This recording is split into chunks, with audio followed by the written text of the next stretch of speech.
উত্তর জোয়াকে দিতে হবে, আর নইলে জোয়াকে আন্তর্জাতিক অপরাধ ট্রাইব্যুনাল থেকে অনতিবিলম্বে পদত্যাগ করতে হবে। বাংলাদেশে মেডিকেল ইথিক্সে ডাক্তারের স্বাধীনতা দেওয়া আছে তার পেশেন্টকে পিক করতে পারবার। রাস্তায় লাশ পড়ে থাকলে বা গুলিবিদ্ধ পড়ে থাকলে তাকে সেই হসপিটাল ট্রিটমেন্ট দিবে কি দিবে না, মানবতার প্রশ্ন ভিন্ন। আইনে তো এটা নিয়ে কোনো কথা নাই। সুতরাং যদি এমনও হতো যে সে চিকিৎসা চেয়েছে, বাইরে পড়েছিল, তবুও তো এটা মোরাল গ্রাউন্ড এক জিনিস আর মেডিকেল ইথিক্স আর এক জিনিস, আইন তো আর এক জিনিস। আইন তো এটাকে কভার করে না। এইটা কি আমাদের শহীদ ইসমাইল ভাই তাকে বলেছে যে আমি ওইখানে যাওয়ার পর মরে যাই তারপর আমার দরজা খুলে নাই, আপনারা আমি বলে গেলাম বিচার কইরেন? যদি সেইটা জোয়াকে বলেই যায় তাহলে জোয়া গত 5 মাসে সেইটা করে নাই কেন? এই উত্তর জোয়াকে দিতে হবে, আর নইলে জোয়াকে আন্তর্জাতিক অপরাধ ট্রাইব্যুনাল থেকে অনতিবিলম্বে পদত্যাগ করতে হবে। এরকম যদি কেউ চিকিৎসা অবহেলা করে থাকে তাহলে সেটার বিরুদ্ধে ব্যবস্থা নেওয়া চাক, এবং ডেল্টা হসপিটালও আমাদেরকে বলেছে তারাও তো এটার বিরুদ্ধে ব্যবস্থা নেওয়া হোক।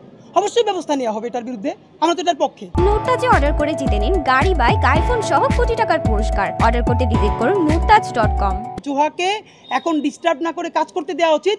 আমরাও চাই বৃহত্তর জুলাইয়ের বিচারের স্বার্থে জোহাকে প্রসিকিউশন টিম থেকে সরিয়ে নজরবন্দি রেখে তাকে দিয়ে এই কাজগুলো